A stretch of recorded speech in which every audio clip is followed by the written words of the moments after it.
Ang problema natin. Bali kasi simula nung June last year. June, okay. Oo. Nananakit yung sa dito ko, sa ulo. Itong side na to, ulo. Tapos dito. Tapos parang nung October lang na-diagnose na TMJ daw. Tapos hanggang June, July, August, September, October. 4 months ago na-diagnose kang TMJD. Ngayon, paano siya sumasakit ngayon? ang sakit niya lagi. Ang sakit niya lagi? Parang laging nalay sa leeg. Medyo... Okay, kala ko, hindi ko pa kasi... Kaya nga, Sara. Kaya nga, namamaga yung ano niya eh. Kaya nga, ulit. Ayun, Sara, ka. Ayun o. Ay, oo. Ay, Sa kabila. O, hindi. wala. Namamaga yung dito mo. Kasi nung una, di ba dito siya masakit? Mm. Tapos pinag-splint kasi ako nung dentist. So, yung sakit niya nalipat dito. So, in-adjust na ulit yung splint. Ang nangyari, dalawa na yung masakit. So, tinanggal ko na yung splint ko. Kasi nga, parang hindi siya nakatulong kasi parang yung dito nawala, kala ko okay na. So, sabi ko, sige, okay, tuloy progress. Ina-adjust. Nalipat siya dito. So, akala ko... Kasi yung bite mo naman dito ang nausog. Oo, inusog niya. So dahil sobrang pain naman yun dito, nilipat niya naman sa bandang So gitna. madalit salita, hindi nakatulong, gumastos ka lang. Isang adjustment na lang yan. Yun. Kahit humiga. Hindi ko po talaga linya lahat ng ano. Pero yung TMJD, kaya po natin ayusin yan.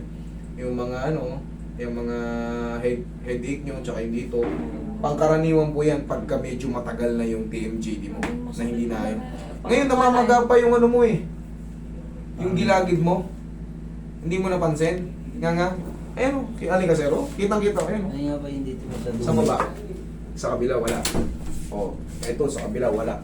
Eto lang, ayun o. Ayun, naka-extend out pa nga. Maano mo naman ang dila yan eh. Pag inano mo, no. Hindi dito wala eh. Hindi, makikita namin kasi siyempre, alam ka naman pumanig sa akin yan. Oo. O, sige. Pero ayusin natin yan. Puso ka rito. Kaya natin yan. Sige nga. Sarap. Dito ka, pataas ka pala. Meron siyang may time na sumasakit siya eh. May time na Okay lang. Oo. Pero ngayon ang pakaramdam mo parang ang bigat ng pagganyan mo. Ngayon kasi, may kirot siya pero hindi siya ganun kasakit. Meron kasi na sobrang sakit niya as in, umiiyak talaga ako dahil ang sakit niya. Sige. Ngayon malaki. Ayan, dahan-dahan sana. Sara. Okay, thank you. Sige, ngayon malaki. Nga.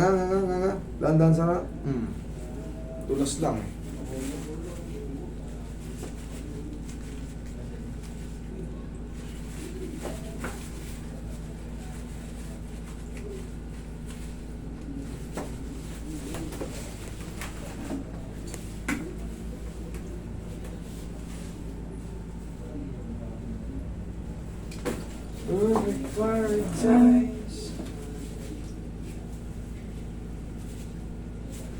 Okay, tayo ka sa bed.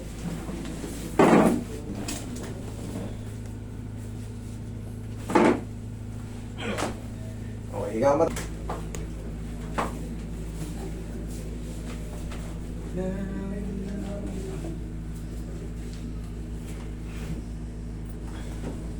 Okay, other side.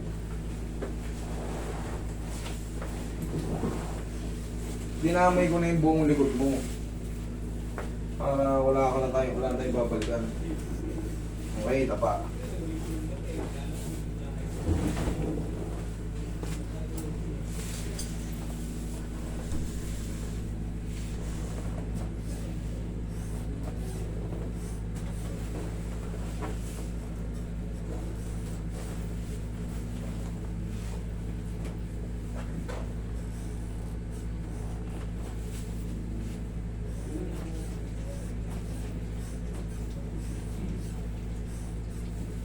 Diyan ka lang.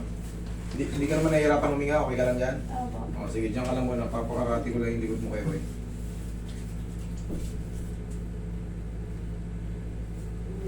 EMJD.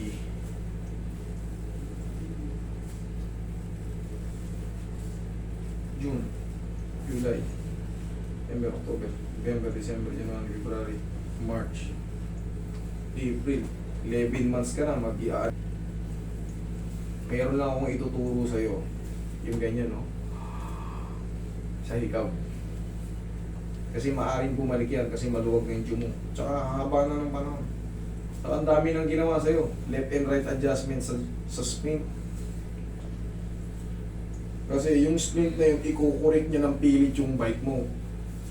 Nakaganto ka, i-adjust yun dito para yung ngipin sumunod. Pag weight mo ng gano'n, nakaganon ka sa pilitan. Kaya ngayon dito, magre-react yung meron palang tinatawag na master muscle sa jaw, nangangawit. Yaya. Masseter. Ayan, kanina nag-review ako habang kumakain ako ng tanghalian. Nag-review ako sa jaw. Meron ba, bukod sa pterygoid muscle, meron pala tayong tinatawag dito. Masseter muscle. Yan, yung mga nangangawit sa atin. Sa dyan po yung dalawang kamay. Yan, parang buong likod mo, buong ulo mo, mawala. Okay. Yung sakit, hindi mo. Okay, last na. Inhale. Exhale. Thank you. Tapos isa na lang. Massage sa loob sa ulo. Relax ka lang muna dyan. Para lahat ng problema mo dyan, yung mabigat, parang nangangapal, parang may ilang kilo rito sa kabila, matanggal. Okay, upo ka.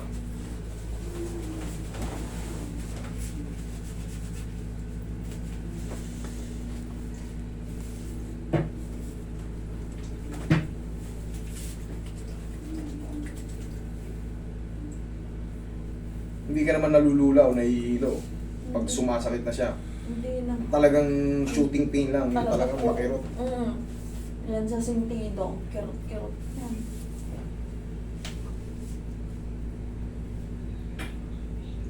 Kaya sa isang araw, minom pa reliever, 3-4 na ano.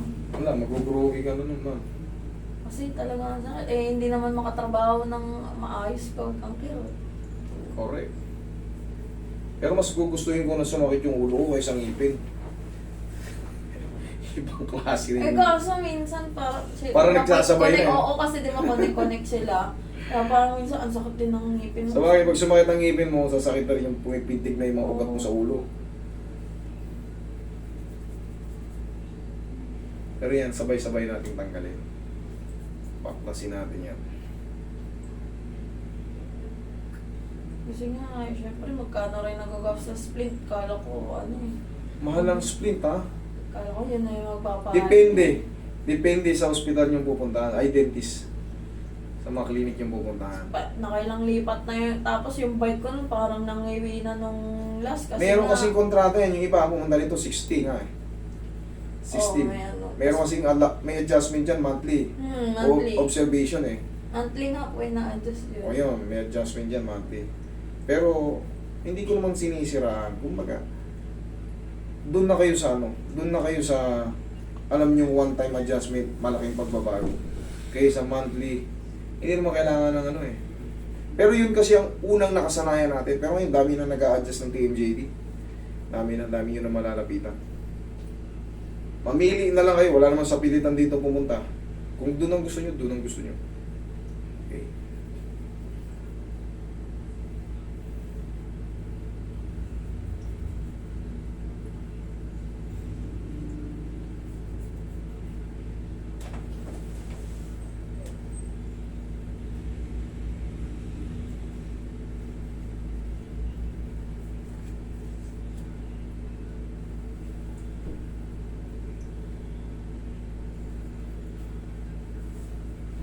Yan nga. Ha? Sara. Sakit? Wala. Wala. O, kumusta yung pakiramdam ng ulo mo? May konti pa. Pero, Konti. mm, Okay. Isang banda? Dito. Okay.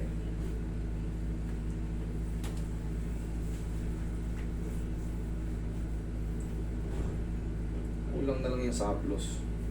Pero kapag konti na lang, minsan, it takes time na konti. Ano lang din, 3 to 4 days or para lang mag-heal.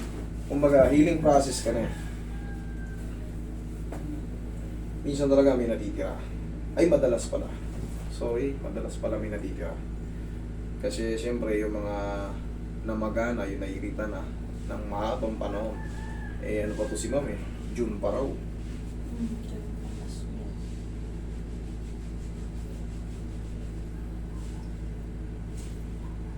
O nga.